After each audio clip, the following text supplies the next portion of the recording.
ਅੱਜ एक बड़ा इंपॉर्टेंट इशू लैके तुहाडे सारिਆਂ ਦੇ ਸਾਹਮਣੇ आया क्योंकि पंजाब एक खेती प्रधान सूबा है जिहदे 70% तो उपर जिहड़ी आबादी है सीधे तौर पर खेती नाल जुड़ी है।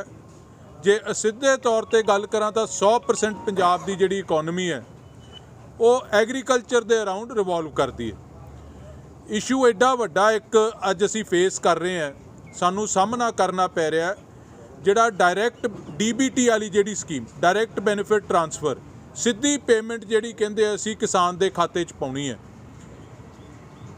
आड़तीए दा ते जिमीदार दा रिश्ता मैं भी आपदे बचपन तो क्योंकि किसानी परिवार नाल संबंध रखदा, आड़तीए दा ते जिमीदार दा रिश्ता मैं ये कहना कि शायद सके भरावां नालों वध एक परिवार नालों वध जिहड़ा रिश्ता हुंदा है। अद्धियां गल्लां शायद परिवार च रिश्तेदारियां च नहीं पता हुंदियां सी जिहड़ी एक जिमीदार एक किसान आपदे आड़तीए नाल आके सांझी कर लैंदा। परिवार दे दुख सुख, परिवार दीयां समस्यावां, परिवार च कोई खुशी गमी दा मौका होवे, हमेशा अद्धी रात नूं भी जे किसी दा बार खड़काउण दी लोड़ पैंदी सी सब तो पहलां किसान आके आपदे आड़तीए दा दरवाजा खड़काउंदा ते कदे भी आड़तीए ने भी किसी ने आपदे जिमीदार नूं औखे माड़े समय कदे पिछे नहीं हटे। अज हालात की बनाए जा रहे हैं कि आड़तीए भाईचारे नूं इस प्रोसैस चों बाहर कर दिता जाए ते डायरैक्ट कहंदे असीं किसानां तो खरीद के ते किसानां नूं असीं पेमेंट करनी है। हुण जिथे एक बड़ा वड्डा सिस्टम है, एक APMC एक्ट तहत पंजाब दे विच प्रोक्योरमेंट हुंदी है, जिथे एक आड़तीए किसान के रिश्ते की मैं जिक्र किया, उत्थे एक इस मुल्क नूं भी बड़ी वड्डी सेवा है आड़तीए भाईचारे की। लखां टन तकरीबन 150 लाख टन प्रोक्योरमेंट हुंदी है एक सीजन की, कणक की भी झोने की भी।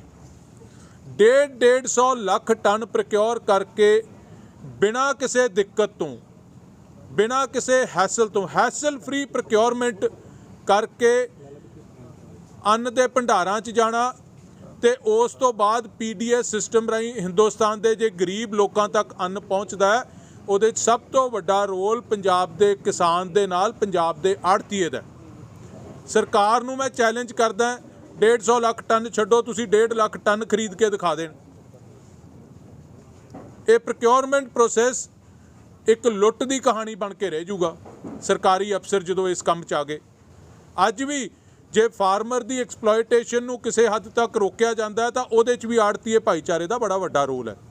सो ये जिहड़ा डायरैक्ट बेनिफिट ट्रांसफर की स्कीम पहला मनमोहन सिंह सरकार वेले ये गल आई सी 2015 च, उदों भी सरदार प्रकाश सिंह बादल मुख मंत्री सी ते केंद्र दे विच कांग्रेस की सरकार सी। घट तो घट मैनूं याद है 15 वार बादल साहब मनमोहन सिंह कोले ते केंद्र च एग्रीकल्चर मिनिस्टर कोले जाके उन्हां नूं वास्ते पा के, उन्हां नूं लॉजिक ते गल करके, उन्हां नूं फैक्ट्स ते गल करके इस स्कीम नूं रोकिया सी।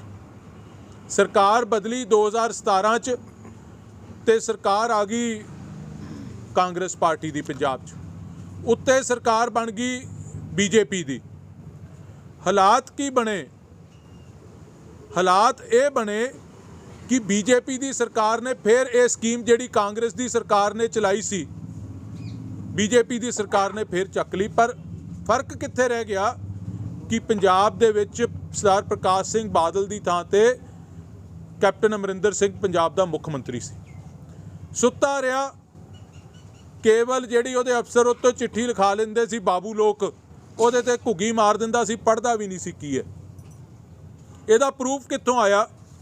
आ केंद्र ने चिट्ठी लिख के भेजी कैप्टन अमरिंदर सिंह नूं 27 मार्च 2021 की चिट्ठी है पीयूष गोयल की, जिहदे चों लिखदा कि 2018 ਦੇ ਅਸੀਂ ਤੁਹਾਨੂੰ कह रहे हैं कि खाते ऑनलाइन करो कि असी डायरैक्ट पेमेंट करनी है, तो तुसी साडे तो हर साल समा मंगते रहे कि अगले साल तक का सानू समा दे दिओ, पर किते तुसी इस स्कीम का विरोध नहीं किया। ये पीयूष गोयल की चिट्ठी है, किते भी ये जिक्र नहीं कि कैप्टन अमरिंदर सिंह ने इस स्कीम का विरोध किया होवे। कैप्टन अमरिंदर सिंह केवल तो केवल आ 4थे पैरे कि तुसी एक्सटेंशनस मंगते रहे ਤੇ ਤੁਹਾਨੂੰ ਐਕਸਟੈਂਸ਼ਨਸ ਮਿਲਦੀਆਂ ਰਹੀਆਂ ਤੇ ਅੱਜ ਆ ਕੇ ਹੁਣ ਤੁਸੀਂ ਇਹ ਜਿਹੜਾ ਖਾਤੇ ਹੈ ਇਹ ਅਪਡੇਟ ਕਰੋ ਸਾਰੇ।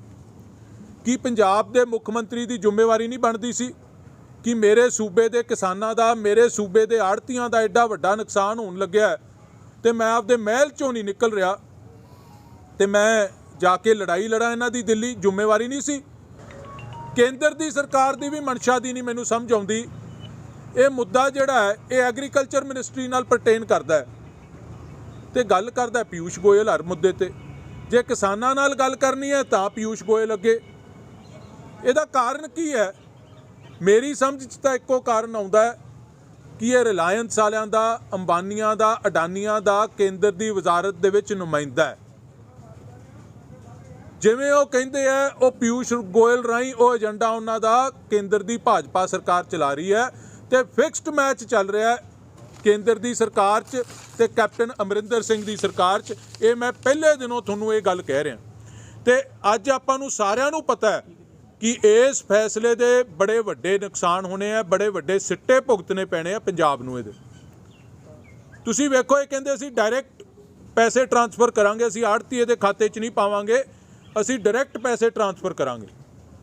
ਹੁਣ ਤੁਸੀਂ, ਮੈਂ ਜ਼ਿਮੀਂਦਾਰ ਹਾਂ, ਤਕਰੀਬਨ ਹਰ ਜ਼ਿਮੀਂਦਾਰ ਦਾ ਲੋਨ ਹੈ ਬੈਂਕ ਦਾ ਖੜਾ। ਮੇਰੇ ਖਾਤੇ 'ਚ ਪੈਸੇ ਆ ਗਏ, ਸਭ ਤੋਂ ਪਹਿਲਾਂ ਤਾਂ ਬੈਂਕ ਆਪਦਾ ਲੋਨ ਕੱਟੂਗਾ, ਜੇ ਕੋਈ ਬਚ ਗਿਆ ਉਹਦੇ 'ਚੋਂ ਮੈਨੂੰ ਮਿਲੂਗਾ ਤੇ ਜੇ ਨਾ ਬਚਿਆ ਤਾਂ ਮੈਂ ਗਿਆ। ਮੇਰੀ 6 ਮਹੀਨੇ ਦੀ, ਮੇਰੀ ਸਾਲ ਦੀ ਜਿਹੜੀਆਂ ਫਸਲਾਂ ਆਉਣੀਆਂ ਤੇ ਫਿਰ ਮੈਨੂੰ ਤਾਂ ਮਿਲਣਾ ਹੀ ਕੁਛ ਨਹੀਂ ਉਹਦੇ 'ਚੋਂ। ਉਹ ਮਸਲਾ ਇੱਕ ਵੱਡਾ ਮਸਲਾ ਹੈ।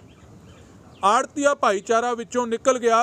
ਹਨੇਰੇ ਸਵੇਰੇ ਮੈਨੂੰ ਲੋੜ ਪੈ ਗਈ, ਮੇਰੇ ਪਰਿਵਾਰ 'ਚ ਕੋਈ ਬਿਮਾਰ ਸ਼ਮਾਰ ਹੋ ਗਿਆ, ਕੋਈ ਦੁੱਖ ਤਕਲੀਫ ਆ ਗਈ, ਕੋਈ ਮੇਰੇ ਲੜਕੀ ਦੀ ਸ਼ਾਦੀ ਆ ਗਈ, ਕੁਛ ਹੋਰ ਆ ਗਿਆ ਤੇ ਮੈਂ ਕਿਹਦਾ ਜਾ ਕੇ ਬਾਹਰ ਖੜਕਾਊਂਗਾ? ਬੈਂਕ ਦਾ ਖੜਕਾਊਂਗਾ ਕਿ ਮੋਦੀ ਦਾ ਖੜਕਾਊਂਗਾ ਕਿ ਕੈਪਟਨ ਦਾ ਖੜਕਾਊਂਗਾ ਜਾ ਕੇ? ਇਹ ਇਹਨਾਂ ਇਸ਼ੂਜ਼ ਨੂੰ ਸਮਝ ਨਹੀਂ ਰਹੇ। ਰਿਕਾਰਡ ਅਪਡੇਟ ਕਰਨ ਦੀ ਗੱਲ ਕਰ ਰਹੇ ਕਿ ਜਿਹਦੇ ਨਾਂ ਤੇ ਅਸੀਂ ਪੇਮੈਂਟ ਕਰ ਦਿਆਂਗੇ ਤੇ ਆਪਣੇ ਤਾਂ ਬੜੀ ਵੱਡੀ ਗਿਣਤੀ 'ਚ ਲੋਕ ਜ਼ਮੀਨ ਠੇਕੇ ਤੇ ਦਿੰਦੇ ਆ। ਉਹ ਪੈਸਾ ਕਿੱਥੇ ਜਾਊਗਾ ਜੀ? ਤਕਸੀਮਾਂ ਨਹੀਂ ਹੋਈਆਂ, ਸਾਂਝੇ ਖਾਤੇ ਚੱਲ ਰਹੇ ਆ, ਉਹ ਪੈਸਾ ਕਿੱਥੇ ਜਾਊਗਾ ਜੀ? NRI ਭਰਾ ਬਾਹਰ ਬੈਠੇ ਆ, ਉਹ ਪੈਸਾ ਕਿੱਥੇ ਜਾਊਗਾ ਜੀ? ਸੋ ਇਹ ਸਾਰੇ ਮੁੱਦਿਆਂ ਨੂੰ ਜਿੱਥੇ ਪੰਜਾਬ ਦਾ ਮੁੱਖ ਮੰਤਰੀ ਹੋਣ ਦੇ ਨਾਤੇ ਕੈਪਟਨ ਅਮਰਿੰਦਰ ਸਿੰਘ ਦੀ ਜ਼ਿੰਮੇਵਾਰੀ ਬਣਦੀ ਸੀ ਕਿ ਸਮੇਂ ਸਿਰ ਜਾ ਕੇ ਕੇਂਦਰ ਨਾਲ ਗੱਲ ਕਰਦਾ, ਪ੍ਰਧਾਨ ਮੰਤਰੀ ਨਾਲ ਗੱਲ ਕਰਦਾ। ਮੈਂ ਕੈਪਟਨ ਅਮਰਿੰਦਰ ਸਿੰਘ ਨੂੰ ਪੁੱਛਣਾ ਚਾਹੁੰਦਾ, ਕਾਂਗਰਸ ਦੀ ਸਰਕਾਰ ਨੂੰ ਪੁੱਛਣਾ ਚਾਹੁੰਦਾ ਕਿ ਪਿਛਲੇ 1 ਸਾਲ 'ਚ ਜਾਂ 2 ਸਾਲਾਂ 'ਚ ਮੈਨੂੰ ਮੀਟਿੰਗ ਦਿਖਾ ਦੇਣੇ ਨੇ ਜਾ ਕੇ ਪ੍ਰਧਾਨ ਮੰਤਰੀ ਨਾਲ ਮੀਟਿੰਗ ਕੀਤੀ ਹੋਵੇ ਕਿ ਇਸ ਸਿਸਟਮ ਨੂੰ ਰੋਕਿਆ ਜਾਵੇ ਜਾਂ ਸਾਡੇ ਆੜ੍ਹਤੀਆਂ ਦਾ ਜਾਂ ਸਾਡੇ ਜ਼ਿਮੀਂਦਾਰਾਂ ਦਾ, ਸਾਡੇ ਕਿਸਾਨਾਂ ਦਾ ਨੁਕਸਾਨ ਹੋਊਗਾ। ਕੈਪਟਨ ਅਮਰਿੰਦਰ ਸਿੰਘ ਨਿਕਲਿਆ ਹੀ ਨਹੀਂ ਆਪਦੇ ਮਹਿਲ 'ਚੋਂ। ਕੋਈ ਫਰਕ ਨਹੀਂ ਪੈ ਰਿਹਾ ਉਹਨੂੰ। ਇੱਥੇ ਲੋਕਾਂ ਦੀ ਜਾਨ ਦੀ ਬਣੀ ਹੈ ਤੇ ਕੈਪਟਨ ਅਮਰਿੰਦਰ ਸਿੰਘ 'ਤੇ ਕੋਈ ਅਸਰ ਹੀ ਨਹੀਂ। ਤੇ ਤੁਸੀਂ ਇਹ ਹਾਲਾਤ ਦੇਖੋ। ਇਹਨਾਂ ਦੀ 31 ਮਾਰਚ ਨੂੰ ਮੀਟਿੰਗ ਹੋਈ ਹੈ ਉੱਥੇ, ਕੈਬਨਿਟ ਮੀਟਿੰਗ 31 ਮਾਰਚ ਦੀ ਹੈ ਕਿ 1 ਅਪ੍ਰੈਲ ਦੀ ਹੈ? 31 ਮਾਰਚ ਦੀ ਹੈ, ਜਿੱਥੇ ਮੋਦੀ ਦੀ ਕੈਬਨਿਟ ਉਹਨੂੰ ਕਹਿੰਦੀ ਹੈ DBT issue with Modi, cabinet asks Amarinder. ਤੁਸੀਂ ਹਾਲਾਤ ਦੇਖੋ, ਕੈਬਨਿਟ ਨੂੰ ਕਹਿਣਾ ਪੈ ਰਿਹਾ ਮੁੱਖ ਮੰਤਰੀ ਨੂੰ ਆਪਦੇ ਨੂੰ ਕਿ ਜਾ ਕੇ ਮੁੱਦਾ ਪ੍ਰਧਾਨ ਮੰਤਰੀ ਨਾਲ ਟੇਕ ਅਪ ਕਰ। 1 ਅਪ੍ਰੈਲ ਆ ਗਈ ਹੈ ਤੇ ਇਹ ਅਜੇ ਸੁੱਤੇ, ਹੁਣ ਮਾੜਾ ਮੋਟਾ ਉੱਠ ਰਹੇ ਹੈ ਕਿ ਜਾ ਕੇ ਮੋਦੀ ਨਾਲ ਟੇਕ ਅਪ ਕਰ। ਮੋਦੀ ਨਾਲ ਤਾਂ ਟੇਕ ਅਪ ਕਰਨਾ ਚਾਹੀਦਾ ਸੀ, ਇਹ 2018 ਦਾ ਮਸਲਾ। ਤੇ ਫਿਰ ਵੋਟਾਂ ਲੈ ਕੇ ਐਡੇ ਇਤਿਹਾਸਿਕ ਮੈਂਡੇਟ ਲੋਕਾਂ ਨੇ ਦਿੱਤਾ ਇਹਨਾਂ ਨੂੰ, ਜਿਹੜੀਆਂ ਇਹਨਾਂ ਨੇ ਕਸਮਾਂ ਖਾਧੀਆਂ ਗੁਟਕਾ ਸਾਹਿਬ ਤੇ ਹੱਥ ਰੱਖ ਕੇ ਲੋਕਾਂ ਨੇ ਇਤਬਾਰ ਕੀਤਾ, ਕਿਉਂਕਿ ਅਸੀਂ ਪ੍ਰਮਾਤਮਾ ਨੂੰ ਮੰਨਣ ਵਾਲੇ ਲੋਕ ਹੈ, ਅਸੀਂ ਰੱਬ ਨੂੰ ਮੰਨਣ ਵਾਲੇ ਲੋਕ ਹੈ। ਕੋਈ ਵੱਡੀ ਤੋਂ ਵੱਡੀ ਜਿੱਥੇ ਕੋਈ ਸਮੱਸਿਆ ਆ ਜਾਵੇ, ਕੋਈ ਮਸਲਾ ਉਲਝ ਜਾਂਦਾ ਹੈ, ਆਪਾਂ ਪਿੰਡਾਂ 'ਚ ਸ਼ਹਿਰਾਂ 'ਚ ਇਹ ਕਹਿੰਦੇ ਹਾਂ ਯਾਰ ਗੁਰਦੁਆਰੇ ਜਾ ਕੇ ਸਹੁੰ ਖਾ ਜਾ। ਤੇ ਇਸ ਇਨਸਾਨ ਨੇ ਗੁਟਕਾ ਸਾਹਿਬ ਤੇ ਹੱਥ ਰੱਖ ਕੇ 10ਵੇਂ ਪਾਤਸ਼ਾਹ ਸਾਹਿਬੇ ਕਮਾਲ ਗੁਰੂ ਗੋਬਿੰਦ ਸਿੰਘ ਮਹਾਰਾਜ ਦੇ ਚਰਨਾਂ ਦੀਆਂ ਸਹੁੰਆਂ ਖਾ ਕੇ ਜਿਹੜਾ ਬੰਦਾ ਮੁੱਕਰ ਗਿਆ, ਉਹਦੇ ਤੋਂ ਆਸ ਵੀ ਕੀ ਰੱਖਦੇ ਆ? ਬੜਾ ਵੱਡਾ ਮੈਂਡੇਟ ਲੋਕਾਂ ਨੇ ਦਿੱਤਾ ਸੀ। ਕੈਪਟਨ ਅਮਰਿੰਦਰ ਸਿੰਘ ਨੇ ਉਹ ਮੈਂਡੇਟ ਨੂੰ, ਲੋਕਾਂ ਨੂੰ ਬਿਟਰੇ ਕੀਤਾ, ਲੋਕਾਂ ਨਾਲ ਧੋਖਾ ਕੀਤਾ, ਪੰਜਾਬ ਦੇ ਲੋਕਾਂ ਦੇ ਪਿੱਠ 'ਚ ਛੁਰਾ ਮਾਰਿਆ। ਦੂਜੀ ਗੱਲ, DBT ਵਾਲਾ ਮਸਲਾ ਆ ਗਿਆ। ਅਸੀਂ ਇਸ ਮਸਲੇ ਨੂੰ ਪਾਰਲੀਮੈਂਟ ਦੇ ਵਿੱਚ ਜਦੋਂ ਇਸ਼ੂ ਆਇਆ, ਹਰਸਿਮਰਤ ਕੌਰ ਬਾਦਲ ਜੀ ਇਕੱਲੇ MP ਸੀ ਜਿਨ੍ਹਾਂ ਨੇ ਇਹ ਮੁੱਦੇ ਨੂੰ ਅਪੋਜ਼ ਕੀਤਾ। ਸ਼੍ਰੋਮਣੀ ਅਕਾਲੀ ਦਲ ਇੱਕੋ ਪਾਰਟੀ ਸੀ ਜਿਹੜੇ ਇਸ ਮੁੱਦੇ ਤੇ ਖੜ ਕੇ ਪਾਰਲੀਮੈਂਟ ਦੇ ਵਿੱਚ ਪ੍ਰਧਾਨ ਮੰਤਰੀ ਦੇ ਸਾਹਮਣੇ ਗੱਲ ਕੀਤੀ। ਹੁਣ ਕਹਿ ਦਿੰਦੇ ਆ ਜੀ ਕਿ ਅਸੀਂ ਅਮਿਤ ਸ਼ਾਹ ਨਾਲ ਮੈਂ ਗੱਲ ਕਰੂੰਗਾ। ਅਮਿਤ ਸ਼ਾਹ ਨੇ ਇਹਦੇ 'ਚ ਕੀ ਕਰਨਾ ਯਾਰ? ਪ੍ਰਧਾਨ ਮੰਤਰੀ ਨਾਲ ਕਰੋ, ਐਗਰੀਕਲਚਰ ਮਿਨਿਸਟਰ ਨਾਲ ਕਰੋ। ਇਹ ਸਭ ਦਿਖਾਉਣ ਨੂੰ ਹੋਰ ਤੇ ਅਸਲੀਅਤ ਦੇ ਵਿੱਚ ਹੋਰ ਕੁਝ ਨਿਕਲ ਰਿਹਾ ਇਹਦੇ ਵਿੱਚੋਂ। ਅੱਜ ਕਣਕ ਦੀ ਪ੍ਰੋਕਿਉਰਮੈਂਟ ਪਹਿਲਾਂ 1 ਅਪ੍ਰੈਲ ਤੋਂ ਹੁੰਦੀ ਸੀ, 10 ਅਪ੍ਰੈਲ ਕਰਤੀ ਕਿਉਂ ਜੀ? ਕਾਰਨ ਕੀ ਆ ਉਹਦਾ? ਕੋਈ ਕਾਰਨ ਨਹੀਂ ਇਹਨਾਂ ਕੋਲੇ, ਤਿਆਰੀ ਕੋਈ ਨਹੀਂ। ਕਣਕਾਂ ਆਈਆਂ ਪਈਆਂ, ਲੋਕ ਹੁਣ 10 ਅਪ੍ਰੈਲ ਨੂੰ ਉਡੀਕਣਗੇ। ਜੇ ਗਵਾਂਢੀ ਸੂਬਾ 1 ਅਪ੍ਰੈਲ ਤੋਂ ਆਪਦੀ ਖਰੀਦ ਸ਼ੁਰੂ ਕਰ ਸਕਦਾ ਤੇ ਸਾਨੂੰ ਕਿਉਂ ਨਹੀਂ? ਸਾਨੂੰ ਕੀ ਸਮੱਸਿਆ ਇਹਦੇ 'ਚ ਖਰੀਦ ਕਰਨ? ਉਹ ਹਾਲਾਤ ਤੁਸੀਂ ਦੇਖ ਲਓ। 131 ਕਰੋੜ ਰੁਪਈਆ ਆੜਤੀਏ ਭਾਈਚਾਰੇ ਦੀ ਦਾਮੀ ਡਿਊ ਸੀ। ਉਹ ਕਿਉਂ ਡਿਊ ਸੀ? ਫਿਰ ਉਹੀ ਗੱਲ ਜਿਹੜੀ ਮੈਂ ਗੱਲ ਕੀਤੀ, ਫਿਕਸਡ ਮੈਚ ਕੇਂਦਰ ਤੇ ਕੈਪਟਨ ਅਮਰਿੰਦਰ ਸਿੰਘ। ਉਹ ਪਾਲਿਸੀ ਕੇਂਦਰ ਚਾਹੁੰਦਾ ਹੈ, ਉਹੀ policy captain Amarinder Singh implement ਕਰਦਾ। ਕਿਸਾਨੀ ਕਾਨੂੰਨ ਜਿਹੜੇ ਕਾਲੇ ਕਾਨੂੰਨ ਪਾਸ ਹੋਏ ਆ ਉਹਨਾਂ 'ਚ ਲੈ ਲਓ, ਜਾਂ ਜਿਹੜੀ ਮੈਂ ਤੁਹਾਡੇ ਨਾਲ ਗੱਲ ਕਰ ਰਿਹਾ ਸੀ 131 ਕਰੋੜ ਰੁਪਏ ਦੀ ਦਾਮੀ ਹੈ, ਉਹ ਕਿਉਂ ਰੋਕੀ ਗਈ? ਉਹ ਕਹਿੰਦੇ ਸੀ ਕਿ ਤੁਸੀਂ ਕਿਸਾਨਾਂ ਦਾ, ਆੜਤੀਆਂ ਨੂੰ ਕਹਿੰਦੇ ਸੀ ਆਪਦਾ ਸਾਰਾ ਡਾਟਾ PFMS ਦੇ ਜਿਹੜੀ ਇਹਨਾਂ ਦੀ ਆਨਲਾਈਨ ਪੋਰਟਲ ਹੈ ਉਹਦੇ ਤੇ ਅਪਡੇਟ ਕਰੋ। ਇਹ ਕਹਿੰਦੇ ਨਹੀਂ, ਅਸੀਂ ਕਿਸਾਨਾਂ ਦਾ ਡਾਟਾ ਨਹੀਂ ਦੇਣਾ। ਵੀ ਕਿਸਾਨ ਨਹੀਂ ਦੇਣਾ ਚਾਹੁੰਦੇ, ਕਿਉਂ ਦਈਏ ਅਸੀਂ? ਤੇ ਕੈਪਟਨ ਅਮਰਿੰਦਰ ਸਿੰਘ ਨੇ ਜਿਹੜੀ ਦਾਮੀ ਇਹਨਾਂ ਦੀ ਸੀ 131 ਕਰੋੜ ਰੁਪਈਆ, ਇਹ ਕਹਿ ਕੇ ਰੋਕ ਲਈ ਕਿ ਤੁਸੀਂ ਜੇ ਨਹੀਂ ਕਰਦੇ ਇਹਦਾ ਮਤਲਬ ਤੁਸੀਂ ਐਂਟੀ ਗਵਰਨਮੈਂਟ ਹੋ। ਐਂਟੀ ਗਵਰਨਮੈਂਟ ਕਹਿ ਕੇ ਇਹਨਾਂ ਦੀ ਦਾਮੀ 131 ਕਰੋੜ ਰੁਪਈਆ ਰੋਕ ਲਈ। ਪ੍ਰੈਸ਼ਰਾਈਜ਼ ਕੀਤਾ ਗਿਆ, ਦਬਾਅ ਪਾਇਆ ਗਿਆ, ਹਰ ਹੱਥਕੰਡਾ ਵਰਤਿਆ ਗਿਆ ਕਿ ਇਹ ਜਿਹੜਾ ਤੁਸੀਂ ਰਿਕਾਰਡ ਹੈ ਇਹਨੂੰ ਅਪਲੋਡ ਕਰੋ। ਇਹ ਅਪਲੋਡ ਕਿਉਂ ਕਰਾਉਣਾ ਚਾਹੁੰਦੇ ਸੀ? ਕਿਉਂਕਿ ਡਾਇਰੈਕਟ ਪੇਮੈਂਟ ਕਰਨੀ ਹੈ। ਜੇ ਅਪਲੋਡ ਨਹੀਂ ਹੁੰਦਾ, ਡਾਇਰੈਕਟ ਪੇਮੈਂਟ ਨਹੀਂ ਹੁੰਦੀ। ਪ੍ਰੈਸ਼ਰ ਪਾ ਕੇ ਅਪਲੋਡ ਕਰਾਇਆ। ਅਪਲੋਡ ਹੋਏ ਨੂੰ ਵੀ ਸਾਲ ਹੋ ਗਿਆ, 28 ਫਰਵਰੀ 2020 ਦਾ ਅਪਲੋਡ ਹੋਇਆ। ਇਹ 2019 ਦੀ ਦਾਮੀ ਹੈ, ਇਹ 2020 ਦਾ ਅਪਲੋਡ ਹੋਇਆ। ਅੱਜ 1.25 ਸਾਲ ਹੋ ਗਿਆ, ਹਜੇ ਤੱਕ ਪੇਮੈਂਟ ਨਹੀਂ ਮਿਲੀ। ਕੱਲ੍ਹ ਮੀਟਿੰਗ ਹੋਈ ਸੀ ਜਿਹਦੇ 'ਚ ਕਹਿੰਦੇ ਅਸੀਂ ਰਿਲੀਜ਼ ਕਰ ਦਿਆਂਗੇ, ਪਰ ਕਹਿੰਦੇ ਤਾਂ ਬੜਾ ਕੁਛ ਹੈ। 4 ਸਾਲ 5 ਸਾਲ ਹੋ ਗਏ, 5 ਬਜਟ ਇਹ ਪ੍ਰੈਜ਼ੈਂਟ ਕਰ ਗਏ ਹੈ।